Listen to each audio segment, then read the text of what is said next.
आजच्या आपल्या अंतरी गावात जो लोकार्पणाचा सोहळा आयोजित केला आहे त्या सभेचे अध्यक्ष आणि गावाचे प्रथम नागरिक संदीपजी वाघोडे, तसंच आत्ता इथे उपस्थित असलेले जमेल देशमुख, आपल्या तालुक्याचे अध्यक्ष जनार्दनजी, ज्यांच्या जिल्हा परिषदेच्या निधीतनं आजचा हा रस्ता येत आहे, ते आपल्या जिल्हा परिषदेच्या सदस्य लीनाताई शेगोकर आणि आजच्या कार्यक्रमासाठी उपस्थित असलेले वंचित बहुजन आघाडीचे सर्व पदाधिकारी. इकडे येताना मला खरंच असा प्रश्न पडला होता की इतके दिवस हा रस्ता अशा परिस्थितीमध्ये का राहिलाय. कारण अकोल्यातल्या बऱ्याच ठिकाणी रस्त्यांची स्थिती आता बऱ्यापैकी सुधारलेली आहे, पण आता मी निश्चित आश्वासन देते की लीनाताईंचा निधी, जिल्हा परिषदेचा निधी जरी आत्ता थोडासा अपुरा असला हा रस्ता पूर्ण करण्यासाठी, तरी 24-25चं बजेट आणि 24 साली आपण निवडून आलो, बाळासाहेब निवडून आले, तर बाळासाहेबांच्या खासदार निधीतनं निश्चितपणे हा रस्त्याचं काम आपण पूर्णत्वाला घेऊ.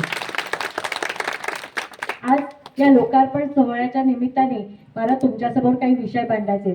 माझ्या आधी बोलताना आपल्या कार्यकर्त्यांनी विषय मांडला की अकोल्यामध्ये 3 विविध धर्मांचे उमेदवार उभे राहिले की त्याला एक धार्मिक युद्धाचं स्वरूप येतं. धार्मिक युद्ध होतात. अख्ख्या जगाचा इतिहास हा धार्मिक युद्धांनी, धर्मावरती आधारित युद्धांनीच भरलेला आहे. पण दिसायला ते धर्माचं युद्ध असतं आणि त्याच्या पाठीमागे पैशाचं राजकारण असतं.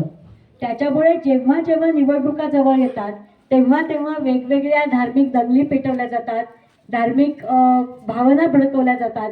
आता तर आपल्याला माहिती आहे की 22 जानेवारीला बघा मोठ्या प्रमाणामध्ये राम मंदिराचा लोकार्पण सोहळा त्याच्यामध्ये होणार आहे आणि सगळं भारतातलं वातावरण राममय करून टाकलं जाईल. पण त्यांनी आपला रस्ता बनत नाही, त्यांनी आपल्या शाळांची परिस्थिती सुधारत नाही, त्यांनी आपल्या आरोग्य सेवांचा दर्जा सुधारत नाही किंवा आपली आर्थिक परिस्थिती सुद्धा बदलत नाही. आपली आर्थिक परिस्थिती बदलण्यासाठी शाळांमध्ये दर्जेदार, जिल्हा परिषदेच्या शाळांमध्ये दर्जेदार शिक्षण मिळण्यासाठी जिल्हा रुग्णालय असतील, आपल्या प्राथमिक आरोग्य केंद्र असतील, प्राथमिक उपकेंद्र असतील, सरकारच्या वेगवेगळ्या सिटी सिव्हिल हॉस्पिटलमधल्या सोयी असतील, या सगळ्या सोयींच्यासाठी आणि आपला जगण्याची गुणवत्ता वाढवण्यासाठी खरं म्हणजे त्याच्यामागे विचार लागतो. बहुजन समाजातल्या लोकांच्या जगण्याच्या परिस्थितीचा अभ्यास लागतो आणि त्यातूनच ज्या योजना खऱ्या अर्थाने माणसांची परिस्थिती बदलण्यासाठी गरजेच्या आहेत त्या योजना उभ्या कराव्या लागतात. आणि माझी तुम्हाला सगळ्यांना विनंती आहे की केवळ आजच नाही तर ह्याच्या पुढे जेव्हा जेव्हा आपलं मत आपण कोणालाही देऊ, मग ती ग्रामपंचायतीची निवडणूक असेल, जिल्हा परिषदेची असेल, विधानसभेची असेल, लोकसभेची असेल किंवा आपल्या गावातल्या पतसंस्थेची असेल, देताना योजनांचा विचार कोण करतंय, आपलं आयुष्य बदलण्यासाठी धोरणं कोण आखतंय, याचा एक विचार करण्याची गरज आहे. जेव्हा धार्मिक भावना भडकवल्या जातात तेव्हा त्याच्यामध्ये फक्त सामान्य माणसाला असुरक्षितता निर्माण होते. दंगली भडकवणारी, धार्मिक भावना चेतवणारी माणसं ही त्यांच्या घरामध्ये अत्यंत सुरक्षेमध्ये असतात आणि भरडला जातो तो सर्वसामान्य माणूस भरडला जातो, त्याची रोजीरोटी जाते, त्याच्या जीवनात असुरक्षितता येते. आपल्या शेजारपाजारांबद्दलच आपल्या मनामध्ये संशय निर्माण होतो. म्हणजे आत्ता अगदी साधं सांगायचं झालं तर आत्तापर्यंत धार्मिक दंगली घडवल्या गेल्या, तिथे एका गल्लीत राहणाऱ्या लोकांच्या मध्ये तणाव आणि असंशयाचं वातावरण निर्माण झालं.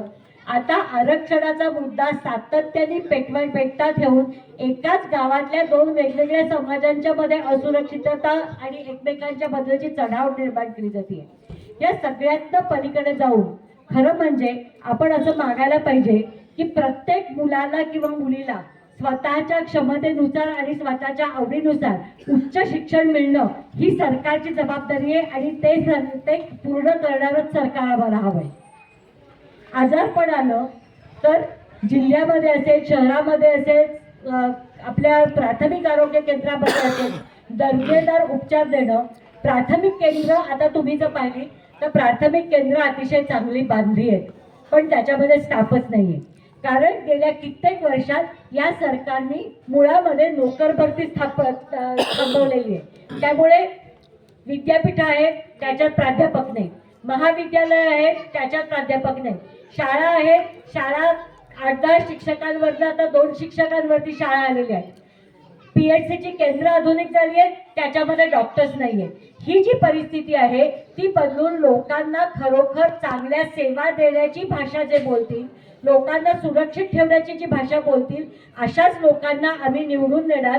कारण आमचं भविष्य घडलं, आम्हाला आमच्या पुढच्या पिढीचं भविष्य घडवायचं, ही जिद्द आपल्याला मनात ठेवावी लागेल.